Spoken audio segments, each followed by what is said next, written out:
ao Grupo Marcos, eu sou o Carlos Luiz. Oi, gente, eu sou a Vitória.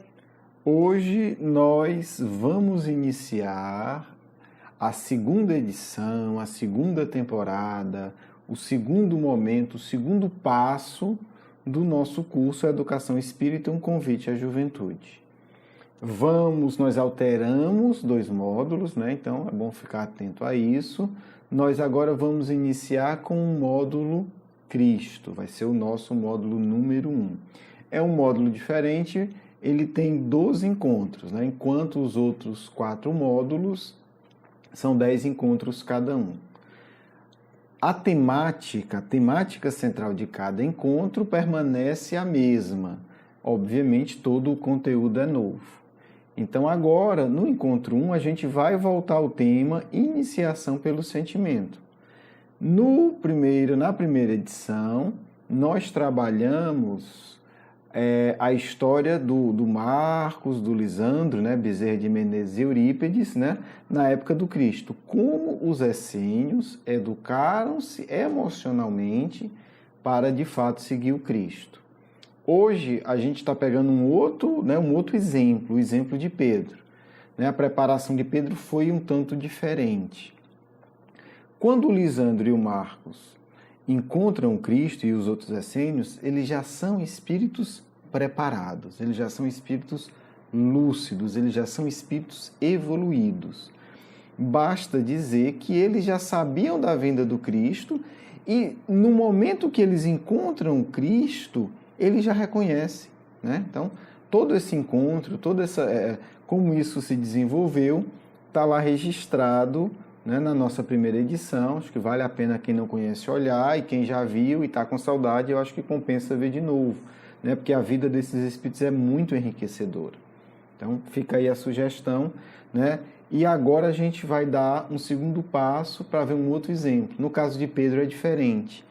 Pedro não é um espírito, nesse momento que eu estou falando, né? E assim, não vou entrar no mérito de quem é mais evoluído, porque são 2000 anos de processo e tudo pode acontecer aí, mas no momento em que o Cristo está no mundo, é muito claro que Lisandro é muito mais maduro emocionalmente do que Pedro. É claro que Marcos, mesmo sendo jovem, é muito mais maduro do que Pedro. Só estou comparando porque foi o nosso encontro 1, certo? Mas Pedro vai crescer muito nesse período, né? E é isso que a gente vai estudar. Talvez seja até mais interessante para a gente, porque a gente vai estudar aqui momentos da vida de um espírito, de uma mesma encarnação, em que ele muda em profundidade graças à sua devoção a Jesus, né? Pedro tinha muitos defeitos, conflitos, mas uma coisa é muito clara na personalidade de Pedro, o apóstolo: a devoção que ele tem ao Cristo, né? A amizade profunda que Pedro dedica a Jesus de Nazaré. Isso é inquestionável. Tem todos os momentos de fraqueza, de confusão, de não entender o que Jesus está dizendo. É muito aquela coisa assim, eu nem sei, não entendo direito o que você diz, mas eu sou seu amigo e eu estou com você. Né? O Pedro é muito essa personalidade. Esse negócio eu não sei o que não, mas a gente é amigo, estamos juntos. Então, o Pedro é muito isso, essa dedicação, essa amizade, né? Eu acho que talvez o que mais exprime é uma amizade inabalável. Não sei o que vai acontecer, mas eu sou seu amigo. Então, vamos lá. A gente começa com Pedro já maduro, né? Emocionalmente maduro, também já um idoso, já um ancião, né? Para usar a linguagem da época. Jesus já tinha sido crucificado, eles estavam sofrendo talvez a pior perseguição, né, que os cristãos sofreram nesse período específico, né, que os apóstolos sofreram. E essa perseguição foi desenvolvida por Saulo, né, uma figura mais eminente do Sinédrio, uma autoridade judaica, né, não esquecendo que na época a autoridade religiosa estava ligada à autoridade policial, certo? Então, é uma perseguição policial. Cristãos são presos, amarrados, torturados, chicoteados, arrancado unha, espancados, etc, etc. Então, não é só uma polêmica religiosa teórica. Ok, e quem está desenvolvendo isso é Saulo, né? Nesse processo, Estevão já tinha sido condenado à morte e apedrejado por ordem de Saulo. E Saulo estava perseguindo toda a comunidade cristã. Essa é a situação. Então está lá, nesse clima, mas Pedro e João, como todos os cristãos, né, hoje é a mesma coisa, não devem interromper suas atividades por conta das dificuldades, eles continuavam o trabalho. Né, enquanto, né, aquela história, enquanto estiver encarnado, eu estou fazendo a minha parte. Cuidando dos enfermos, falando do evangelho, curando, aplicando passe, doando alimento, ouvindo, enfim, todas as atividades, né, afins com o Cristo. E eles estão lá e chega, né, uma pessoa que trabalhava lá, que participava do grupo, Pedro está conversando com o João e ele chega lá assustado e diz, olha, Saulo está lá na porta dizendo que se converteu ao cristianismo, pedindo para entrar, pedindo para conversar com vocês. Emmanuel narra que a notícia caiu, né, ali entre João e Pedro como uma bomba. Você imagina, o sujeito tinha acabado de matar um dos seus melhores amigos. Pedro tinha sido levado ao Sinédrio, espancado e levado à açoite, João também, e centenas de outras pessoas, gente. Foi uma verdadeira ação terrorista, para usar a linguagem de hoje. Muitas pessoas fugiram de Jerusalém, foram, né, morar em outro lugar, foram morar para casa de parentes, mudaram, assim, foi realmente um problema social sério. Né? Pessoas tiveram comércios fechados, faliram, porque aí guardas se aproveitaram para tomar o que a pessoa tinha, porque era cristã. Então, assim, a gente está falando de um tumulto social terrível. E o causador de tudo aquilo estava ali lhe chamando. Imagina aí que situação, né, estavam os dois ali. Então foi chamado Tiago, outro discípulo, né, de Jesus. É importante entender que existem dois Tiagos no Evangelho. Existe o Tiago, irmão do João Evangelista, e existe um outro Tiago. Né? Para diferenciar, a gente pode falar o Tiago, irmão do João, filho de Zebedeu. Né? São aqueles dois jovens que a mãe vai fazer um pedidozinho para Jesus. E o outro Tiago, filho de Alfeu, que é um outro sujeito, é um outro espírito. O Tiago, filho de Alfeu, eles são todos judeus, né? Mas ele não consegue se libertar das tradições formais do judaísmo, né? Por medo, então ele é muito subserviente ao judaísmo, o filho do Alfeu. Mas está ali, participa, trabalha, Pedro chama ele. E assim, há uma discussão rápida ali, o que fazer, né? O sujeito está lá na porta, o que é que a gente faz? Vai lá, não vai lá e etc. O Tiago, na verdade, vai falar o seguinte, o Pedro chama o Tiago e eles vão conversar ali, que providência tomar ali no calor da hora. O Pedro diz, em verdade, ele nos fez o mal que pôde. Entretanto, não é por nós que devemos temer, e sim pela obra do Cristo que nos está confiada. A gente já vê um Pedro profundamente maduro, quer dizer, o Pedro não está preocupado o que é que vão falar de mim, como a gente às vezes se preocupa demais, né, no centro espírita, o que é que vão dizer, o que é que estão falando do que eu estou fazendo, que repercussão isso gera, ou, né, isso aqui vai trazer vantagem ou desvantagem material para mim. Não. Pedro diz, olha, Pedro diz, estou convocando isso aqui, não é porque eu estou com medo das minhas questões pessoais, é porque a gente tem a obra do Cristo em nossas mãos. E aí o Tiago diz, aposto que toda essa história de conversão, né, no caso do Saulo, é simplesmente uma farsa. E aí João diz, por mim, peço a Jesus que nos esclareça. Embora me recorde... Olha que é até engraçado, né, gente? Não é engraçado, mas é. João diz assim, ó, imagina a gente podendo ver essa cena no plano espiritual, né? Aí o João diz, olha, por mim, peço a Jesus que nos esclareça. Embora me recorde dos açoites que Saulo mandou me aplicar no cárcere. Quer dizer, o sujeito mandou me prender, mandou me espancar, mas assim... E aí continua João, antes de tudo, é indispensável saber se o Cristo, de fato, lhe apareceu às portas de Damasco. Porque, assim, essa questão a gente precisa entender a época, não tinha um WhatsApp. Então, assim, já faziam 3 anos, mas ninguém sabia se era verdade, era um boato. Podia ser uma invenção dele, podia ser uma cilada, podia ser alguém que criou a história, tá certo? Então, assim, era um boato, faziam 3 anos, mas era boato. Então, imagina que diálogo legal, né? E aí? Mas, sim, o sujeito tá lá esperando, tá? Ele tá lá na porta, o que é que eu faço? Vocês estão aí conversando e tal, e é muito sutil, mas é muito bonito a gente entender a postura psicológica, né? O que a gente estudou, acho que no último encontro do módulo magnetismo. Foi no último, assim, a percepção, nos últimos, na verdade, né? Qual é a percepção de cada um? Né? A percepção do Tiago é a percepção da minha segurança. Está me ameaçando, está me incomodando. A percepção de Pedro é cuidado com a obra do Cristo. A percepção de João é o que é que o Cristo quer que a gente faça. Porque se o Cristo apareceu para ele, então aí já mudou a história, porque eu estou aqui para servir o Cristo. Então são percepções, né? Os 3 estão conversando. E o sujeito lá esperando, tá, mas e aí? O que é que eu digo? Vocês estão aí falando de Jesus e tal, mas tá. O sujeito tá lá na porta, tá lá em pé, tá com a cara de cansado, tá sofrido, né? O que é que eu faço? E aí, assim, o Pedro, né, respondendo a João, diz, tá, o João diz, tá, eu quero saber se o Cristo realmente apareceu para ele, né? Qual é a orientação do mais alto? E aí o Pedro continua essa conversa dos 3. Mas como saber? E aí o Pedro responde a própria pergunta. O nosso material de reconhecimento é o próprio Saulo. Gente, é a postura de todo espírito maduro, é a mesma postura de Kardec. Ah, como é que sabe se é um espírito? Ah, assinou que era um espírito tal, é ou não é?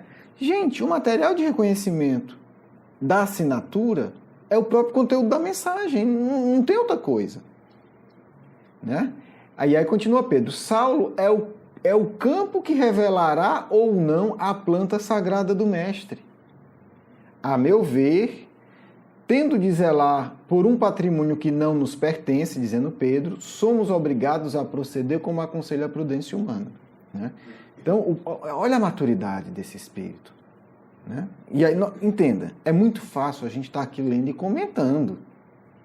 Né? Difícil é ter alguém aqui na minha porta que já matou uma pessoa que eu gosto muito querendo conversar comigo. E com a autoridade de me matar. É outra, né? É outra. Então, assim, aí a gente vê a maturidade que o Pedro atingiu. Pedro diz assim, a gente tem que ver examinando ele. Mas eu não posso simplesmente ir lá examinar porque, assim, tem o trabalho do mestre que está nas minhas mãos. Qual é a decisão que é tomada ali? Né? E aí Pedro vai argumentar e vai concluir dizendo o seguinte, não me é permitido recebê-lo nessa casa sem maior exame. Ainda que eu tenha boa vontade de fazer, aí há a prudência. Como quem diz, por mim, eu ia lá agora, recebia e já via.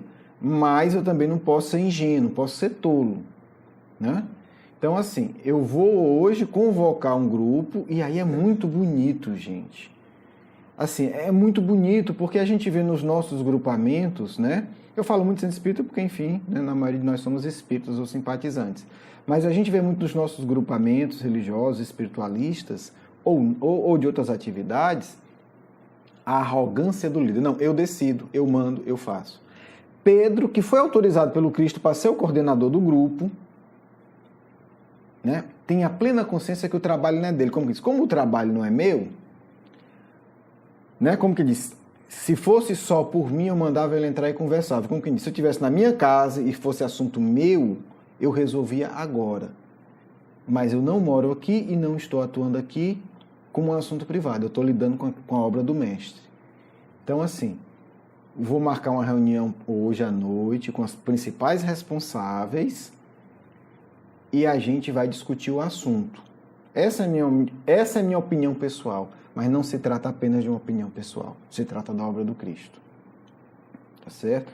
E aí eu vou ouvir todo mundo, vamos coordenar os nossos pensamentos e aí a decisão vai ser tomada. Né? E aí ele comenta, quero que todos cooperem comigo nas decisões a tomar, pois de mim mesmo não quero parecer nem justo, né, simplesmente expulsando ele, e nem imprevidente, expondo toda a obra. Ok, e aí ele responde, né, para o sujeito que estava até agora em pé, esperando o Prócoro lá, diz assim, Prócoro, vai lá e diz que eu estou com atividades urgentes e que depois, né, a gente procura ele. E aí o Prócoro diz, mas e se ele insistir? Aí Pedro, olha a sabedoria, se ele de fato vem aqui em nome de Jesus, ele saberá compreender e esperar. Olha, não é que sutileza, parece um diálogo simples, mas é uma postura de alguém que já atingiu uma profunda maturidade. Porque Pedro aprendeu com Jesus a esperar, porque Pedro era profundamente impaciente, né? Nervoso, tenso. Então ele diz, olha, eu aprendi. Então se ele está falando em nome de Jesus, ele vai se submeter ao processo de autoeducação. Não se trata de capricho de ninguém. É educação emocional. Bem, vimos como Pedro lidou com essa tempestade que bateu na porta dele. Vamos agora ver um pouco, né? Aí é que está, ver um pouco o Pedro de antes. Né? Importante ver o Pedro de antes, porque a gente está estudando, não esqueçamos, a iniciação pelo sentimento. Como é que esse espírito estava antes? E aí a gente vai para o Novo Testamento, começo das tarefas do Cristo, Mateus, capítulo 14, né? Versículo 22 a 33. Mas eu não vou ler todo, não. A situação é a seguinte. Jesus estava pregando, estava lá na praia, né? Falando das verdades divinas. E aí, depois que encerra, ele fala para os discípulos pegarem um barco e partirem. Né? Eles iam atravessar o mar da Galileia para retornar à cidade que eles saíram. E diz, não, vocês vão, não se preocupem, que depois a gente se encontra. E eles partem, já estava de noite. De repente, eles veem um vulto vindo sobre as águas. Né? E eles ficam com medo, ficam perturbados, dizendo, Deus, é um fantasma, e começaram a ficar com medo. Imagina, você num barquinho, tudo escuro, no meio das águas, e vem um sujeito, um fantasma, né? Um vulto em direção. E eles ficam apavorados e começam até a gritar de medo. A expressão gritar de medo está no Evangelho. Socorro, socorro! Sei lá o que é que eles gritavam, mas estavam gritando de medo, apavorados. E aí Jesus disse, não tema, sou eu. Aí eles reconhecem que é Jesus. Pedro, olha que legal, Pedro empolgado diz assim, Senhor, se és tu, ordena que eu caminhe até ti sobre as águas. Quer dizer, Pedro se dispunha, né? Pedro se jogava, literalmente. Só que é interessante, que aí Jesus olha e diz, pois vem, Pedro. O Pedro sai do barco e sai andando sobre as águas em direção a Jesus. Olha que cena extraordinária, gente. Olha que coisa bonita. Então, Jesus caminhando em direção ao barco, né? Pedro fala, pede autorização, Jesus diz que pode vir, ele vai caminhando sobre as águas. Tudo certo até aí. Só que dá um vento forte. O Pedro se assusta, fica com medo e começa a afundar. E começa a gritar, Senhor, me salva que eu vou morrer afogado, eu estou afundando. Jesus imediatamente estende a mão, segura e diz, homem de pouca fé, por que você duvidou? E aí Jesus, né, não deixa que ele se afunda, leva ele até o barco e ambos entram no barco. E aí o vento se acalma. Essa é a cena. Olhe como era a personalidade do Pedro, né, na sua iniciação no cristianismo. Ele tinha coragem, ele confiava, mas também ele tinha muito medo. Né? Se a gente quiser comparar, se fosse o mesmo Pedro quando Saulo bateu a porta, provavelmente ele teria mandado entrar e depois teria se arrependido. Né? Ele teria um impulso de coragem e depois no meio do caminho tinha se embaralhado. Ah, não devia ter feito? Não devia? Devia. A pergunta agora é, o que fez Pedro se transformar nesse Pedro que ousa e vacila, nesse Pedro profundamente maduro, que está ali lidando, olha, poucos dias atrás ele tinha sido preso, açoitado, o amigo dele tinha sido morto, o João também tinha sido preso e açoitado, estava tudo em polvorosa, quer dizer, e ele está enfrentando isso com uma lucidez. Alguém que a gente usa na linguagem de hoje, assim, não é mais escravo do ego. Isso é muito profundo. Poucas pessoas atingem esse grau de maturidade na Terra, pouquíssimas. Pedro já não é mais escravo da opinião dos outros. Pedro já não está preocupado sequer se ele vai ser morto ou não. Ele chegou num estágio de maturidade que ele diz, a única coisa que eu tenho que me preocupar é com a minha missão reencarnatória. É com a obra que o Mestre confiou em mim. Se ele me matar, problema zero. Ah, vai ser preso? De novo. Mais uma vez, vai ser desconfortável. Ah, vão falar de mim. Já falam desde que eu estou seguindo Jesus. E muito mal. E aí? Né? O que é que fez? E aí, no diálogo, na reunião, né? E aí é um destaque meu, mas todo destaque é uma interpretação óbvia, muito interessante. Porque na reunião ocorre, né, a polêmica, um grupo defende que não se deve receber Paulo, porque é uma armadilha, porque ele não é confiável, porque é muito perigoso, né? Esse grupo, né, liderado por Tiago e por Nicolau, né, que é um personagem não tão importante, mas que tinha uma opinião, né, que estava ali entre os coordenadores, foi convocado para a reunião, dizendo que Jesus tinha alertado, olha como é curioso, como a gente pode distorcer o evangelho, que a gente tinha que ter cuidado com os lobos em pele de cordeiro. E ele dizia, esse Saulo é um lobo em pele de cordeiro. Mas aí vem a maturidade emocional do Pedro, né? E uma observação antes de eu ler. Interpretar o evangelho requer, além de cultura intelectual, de saber as histórias, de saber ler ou saber, enfim, entender as histórias, além do aspecto intelectual, requer algo muito mais profundo. Maturidade emocional. Por isso que o nosso curso sobre o Cristo tem o início com o sentimento. Porque sem maturidade emocional, a gente faz o que o Nicolau fez. Pega a fala de Jesus e aplica no contexto errado. Mas o Pedro, ele vai aprofundar a compreensão do símbolo que o Cristo deixou. Ele não vai dizer, não, isso é besteira, está errado, vamos falar de outra coisa. Não. Ele vai dizer assim. Quando o Nicolau fala, né, porque Cristo mandou e a gente vai recusar ele em nome de Jesus. Resumindo. Pedro fala o seguinte, nosso irmão acaba de referir-se ao símbolo do lobo, que surge no redil, né, no rebanho, com a pele das ovelhas generosas e humildes. Concordo com essa expressão de zelo. Gente, isso é de uma grandeza intelectual e moral, porque assim, ele discorda totalmente do que o Nicolau falou. Mas ele busca a parte que ele concorda. Como que diz, a gente está tentando junto. Porque normalmente quando a gente discute, o nosso impulso de espírito inferior é destruir o outro. Ah, e você não gosta da mesma cor que eu? Não? Pois agora eu vou provar que você é um estúpido, um imbecil, um doente, um desonesto e você merece ser desprezado. Estou exagerando, mas é quase isso que a gente faz.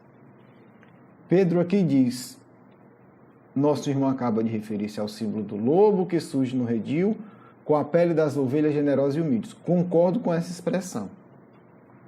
Também não pude acolher Saulo quando hoje nos bateu a porta. Olha aí, Pedro também reconhece que ele tem um nível de recusa. Olha que coisa curiosa.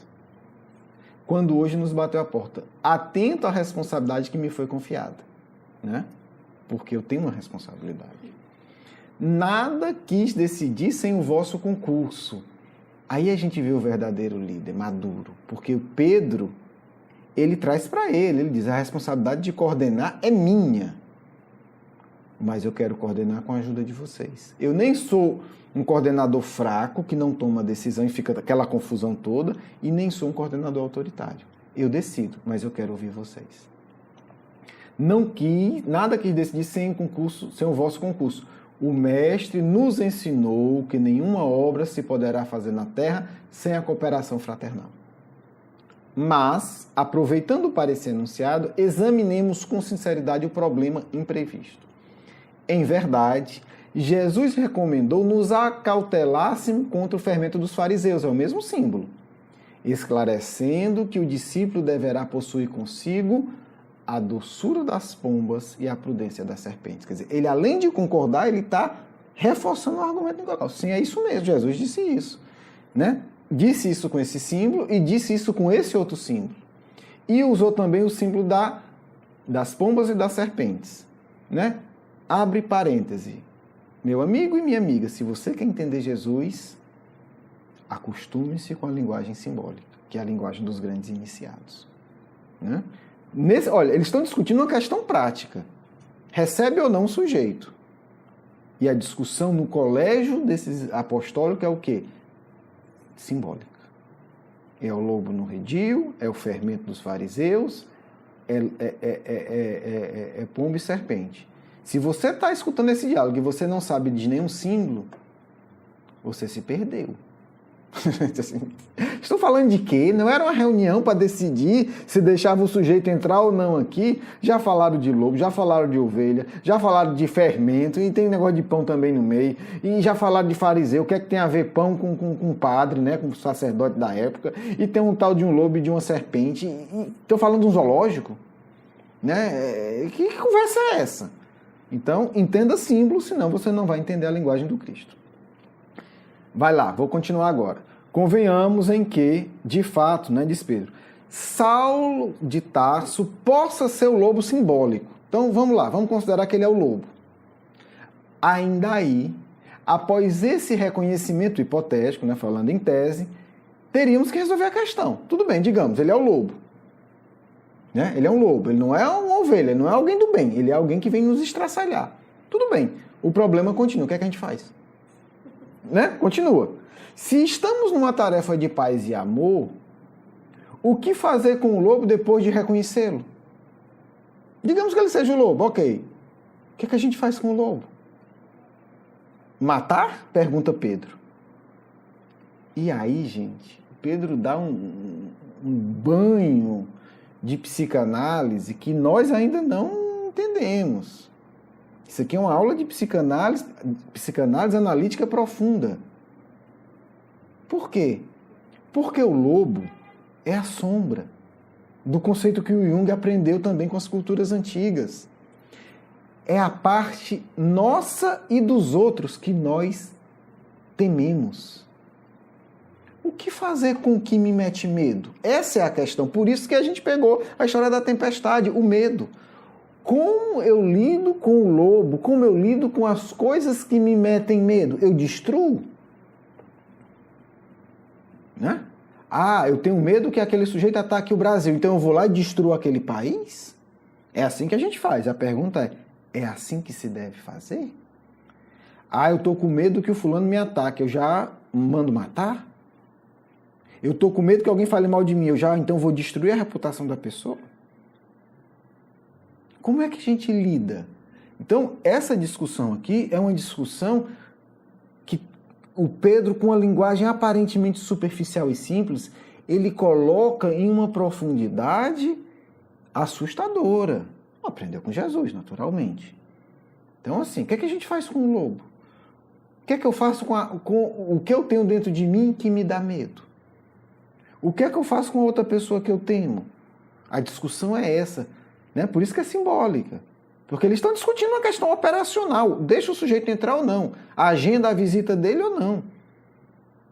Mas é uma discussão de discípulos do Cristo. Então, a profundidade aqui é avassaladora. Vamos lá. Continua, Pedro. O que é que a gente faz? Após a identificação, o que fazer? Matar? Sabemos que isso não entra em nossa linha de conta. Como quem disse, vocês estão propondo matar, mas então perdeu sentido tudo, porque nós não somos discípulos do Cristo. Não seria mais razoável refletir nas possibilidades da domesticação? Gente, isso aqui, assim, quem segue isso aqui já ganhou 30 anos de terapia. Porque é isso. O que é que a gente faz com os nossos impulsos inferiores? educa ou esconde? O que a gente faz com os impulsos sexuais desequilibrados? Finge que é santo e que não tem? Ou vai reconhecer que eles existem e vai educá-lo? O que a gente faz com os impulsos de ganância? Finge que não é? De vaidade? Finge que não tem? Então vamos lá. Continua Pedro. Conhecemos homens rudes que conseguem dominar cães ferozes. É um fato. Está pegando uma questão bem real. Onde estaria, pois, o Espírito que Jesus nos legou como sagrado patrimônio se por temores mesquinhos deixássemos de praticar o bem? Como se diria, na minha linguagem de espírito inferior, matou a pau. Né? Assim, e aí? Então, assim, o Pedro, falando simples, de forma mansa e fraterna, ele coloca a discussão em patamares de uma grandeza espiritual assustadora. Assustadora. Quer dizer, se a gente vê essa cena, a gente vai ver homens simples, né, sentados em bancos toscos, numa mesa de madeira ou de pedra, num bairro pobre, falando com uma grandeza que poucos intelectuais hoje possuem, de maneira prática, diante de uma situação do dia a dia. E aí está a grandeza dos verdadeiros iniciados, quer dizer, decidem questões do dia a dia, porque a gente vê, hoje, século XX e XXI, a gente vê muita gente repetindo isso aqui em sala de aula. Mas saiu da sala, foi para o estacionamento pegar o carro, foi pegar o ônibus, alguém pisou no pé, ou alguém pergunta alguma coisa, esqueceu tudo que ensinou. Então a gente está vendo assim, a sabedoria aplicada nas questões mais operacionais. Nós estamos falando aqui de marcar um encontro, de marcar um horário na agenda, diante de uma situação de ameaça de morte.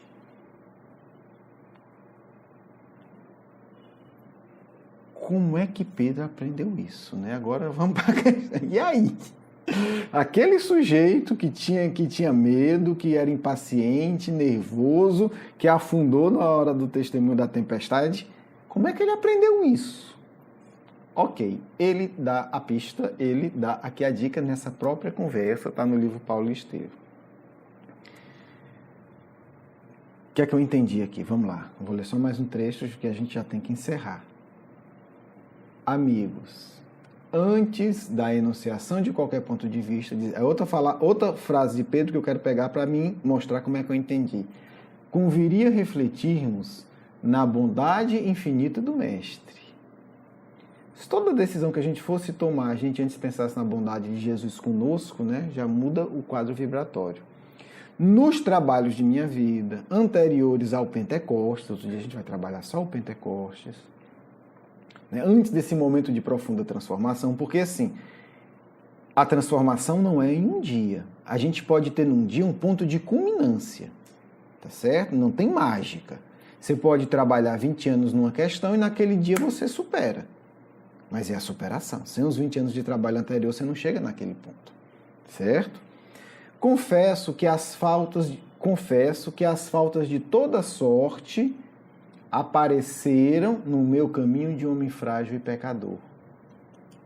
Vamos ficar aí, homem frágil e pecador. Não hesitava em apedrejar os mais infelizes e cheguei mesmo a advertir o Cristo para fazê-lo. Como sabeis, fui dos que negaram o Senhor na hora extrema. E aí eu encerro aqui, eu acho que está tudo dito. Por que é que Pedro se fez tão grande? Porque com tudo, ele teve uma lucidez que hoje é fácil de entender, mas ainda continua muito difícil de manter. Pedro manteve a autoconsciência de ser um homem frágil. Pedro assumia publicamente os seus erros. Então, a sinceridade de Pedro foi o que permitiu ele viver uma transformação profunda. Porque quando a gente esconde nossa fragilidade, nós não nos educamos. Nós não permitimos que o Cristo nos ilumine. Então, essa postura de Pedro, que inclusive é uma postura comum em todo o Evangelho, né? O Novo Testamento mesmo. Pedro sempre dizia, eu neguei Jesus.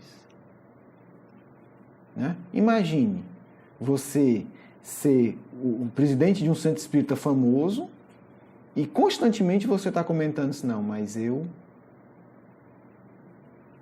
naquele momento, eu fiz um negócio desonesto e vendi uma parte do centro espírita por ganância. Eu traí a minha esposa, então eu não posso estar condenando ninguém. Eu fui adúltero por 6 meses. E você trazer isso nas reuniões a público e assumir.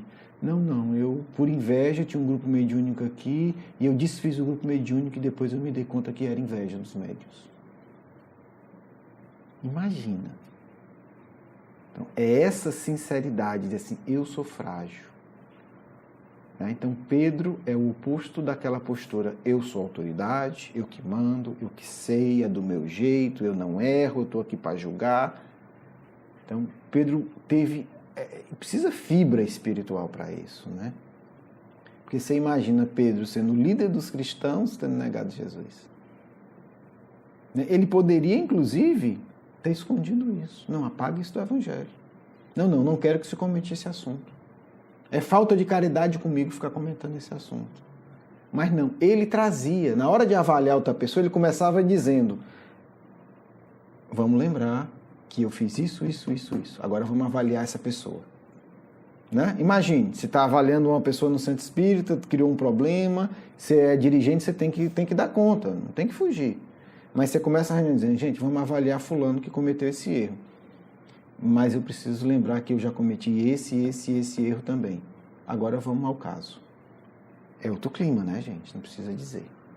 Bem, meus amigos, iniciamos, né? Graças a Deus, com o amparo dos amigos espirituais, conseguimos realizar essa atividade, né? Quero agradecer você agora que há um ano tem partilhado conosco essa caminhada, mas também é muito bem-vindo quem está começando agora, né? Peço que fique atento, né? Nosso compromisso é toda semana ter esse momento de reflexão. Que Jesus nos abençoe e que esses exemplos possam invadir os nossos corações e nos tornar melhores.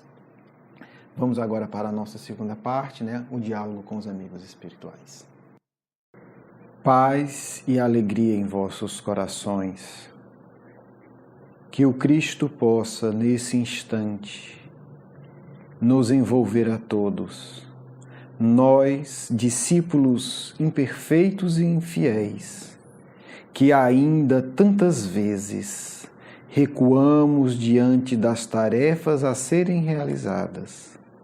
Possa o Mestre, apiedando-se de nossa fraqueza e de nossa pequenez, nos inspirar, nos ensinar a trilhar o caminho da verdadeira abnegação, da doação plena e incondicional, da doação psíquica, emocional e social à sua obra, porque apenas quando assumirmos o compromisso inadiável de sermos reais discípulos de Jesus de Nazaré, encontraremos a verdadeira paz e a verdadeira sabedoria que o nosso coração tanto anseia e que estamos, infelizmente, adiando em séculos incontáveis, mas que devemos, inapelavelmente neste século, tomarmos a decisão que marcará o nosso destino espiritual agora e no futuro. Podemos iniciar.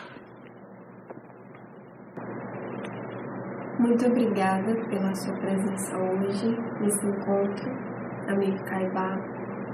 Como primeira pergunta, poderia Pedro ter pedido uma orientação direta de Jesus sobre o que fazer no momento em que Saulo chegou à porta?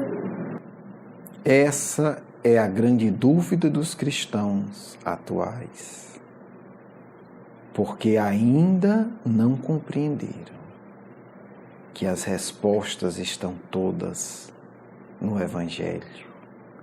Tendo o apóstolo atingido um grau de maturidade espiritual, não necessitava indagar o mestre sobre questões operacionais. Esse é o desafio de todos os dirigentes espíritas do século XXI. Não apenas utilizar-se do Evangelho como conteúdo de pregação, não apenas citar o Evangelho quando estão em atividades de desobsessão. Esse é o desafio. Aplicar o Evangelho em suas decisões cotidianas e diárias. Isso entendeu Pedro. Por isso sequer cogita em uma orientação direta, porque o mestre já o havia advertido. É necessário que você coma da minha carne e beba do meu sangue. Tendo passado por essa lição, sabia o apóstolo sincero que o Evangelho teria que estar em cada ato de sua vida e que, portanto, se tornava inexequível a prática de uma consulta direta ao Mestre para cada ação, porque ele aprendeu que, ao responder à indagação de cada enfermo, que eu buscava pedindo orientação, enfermo do corpo e da alma, ele antes teria que se indagar. Que símbolo do Evangelho responde a essa questão? E aí traduzir na linguagem que o necessitado que estava à sua frente pudesse entender. Porque também agia assim com ele mesmo. Ao lidar com seus impulsos, considerava-se também um necessitado e indagava: que símbolo do Evangelho orienta-me nessa questão? Portanto, minha amiga, não se trata do verdadeiro cristão em sempre buscar orientações diretas, mas, principalmente, perguntar: como aplico o Evangelho nesse caso? Mas, para isso, Pedro necessitou preparar-se. Por isso, Pedro, antes de deitar a cada noite, relembrava a si mesmo tudo o que sabia do Evangelho, tudo o que o Mestre o havia ensinado, e por isso tornava-se apto a buscar no próprio coração a lição adequada. Mas, quando não temos indivíduos que possuem uma cultura do Evangelho suficiente e viva dentro de si, como poderemos inspirá-los? O caminho do crescimento espiritual é um caminho de autonomia. Primeiro, a orientação direta, depois, a orientação intuitiva. Depois a iluminação, minha amiga. É necessário saber em que passo estais.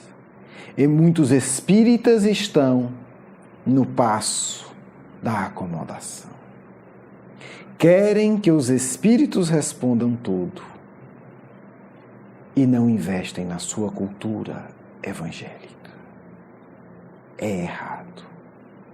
É necessário ter uma compreensão profunda do Evangelho para que os amigos espirituais possam intuir a aplicação necessária.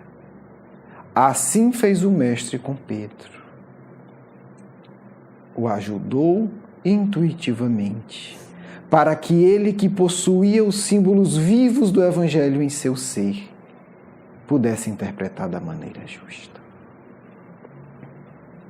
Assim farão os verdadeiros dirigentes cristãos do século XXI. terão intimidade com toda a simbologia evangélica, para que seus guias, em nome de Jesus, possam inspirá-los.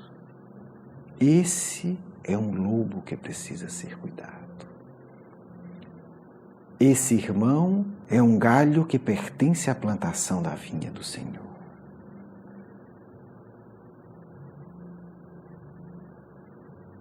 Cuidado. Isso é um fermento de fariseus. Mas se os indivíduos não amam o Mestre ao ponto de manter em seus corações a viva lembrança de seus ensinos, como irão os espíritos superiores orientá-lo no mar bravio da vida? É necessário, para aqueles que amam o Senhor, terem clareza de seus símbolos em suas mentes e em seus corações, para que não se percam nas confusões do mundo, minha amiga. E assim teremos o Pentecostes do movimento espírita, porque teremos no futuro milhares de indivíduos que ao longo dos anos se prepararam, convivendo diariamente com o Evangelho do Cristo, compreendendo em profundidade. E aí nós, em nome do Cristo, os alçaremos a um patamar superior de compreensão, porque eles fizeram por merecer, como o fez o grande apóstolo de Jesus.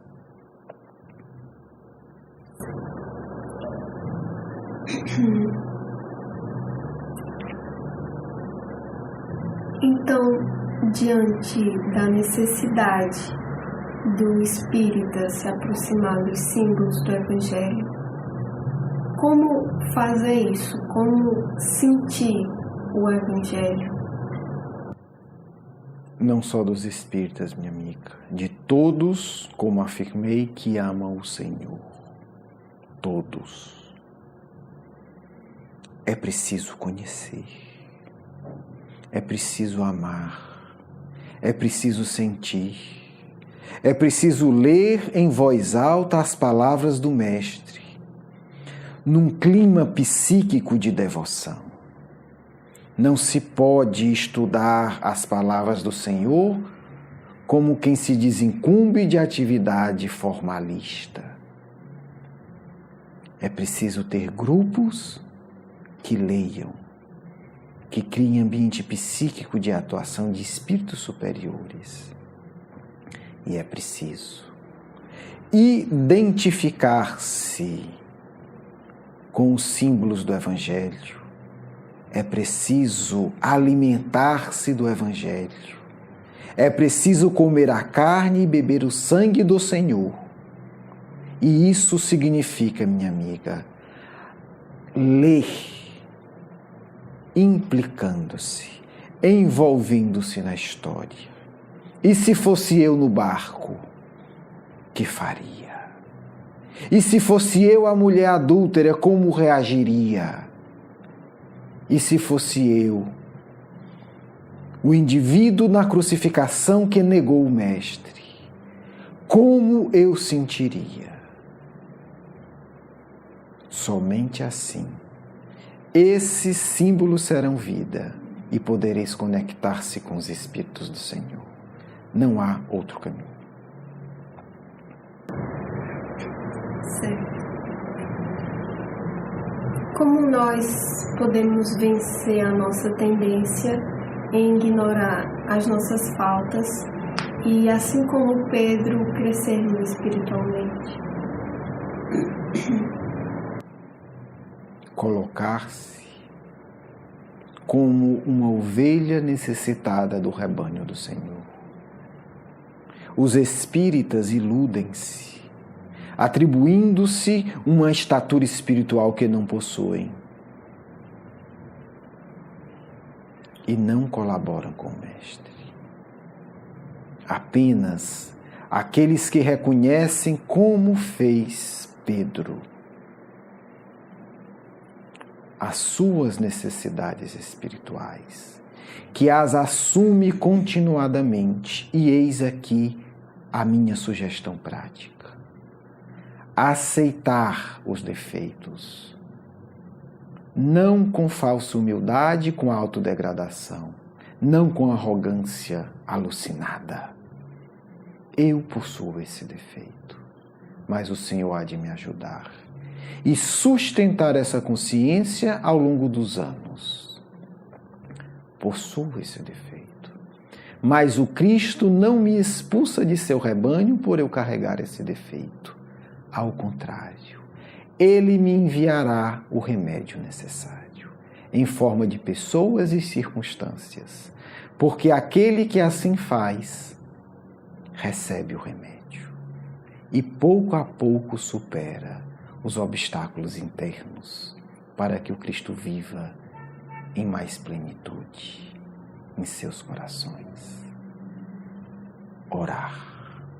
Orar e em oração assumir ao Cristo todos os defeitos. Mestre, sou um pecador, tenho tais distúrbios, tenho tais impulsos, ajuda-me diariamente, porque assim você fará do Cristo o que o Pedro fez, um amigo que está disposto a ouvir todos os seus problemas, capaz de acolher toda a sua fraqueza e capaz de vos amar apesar de tudo.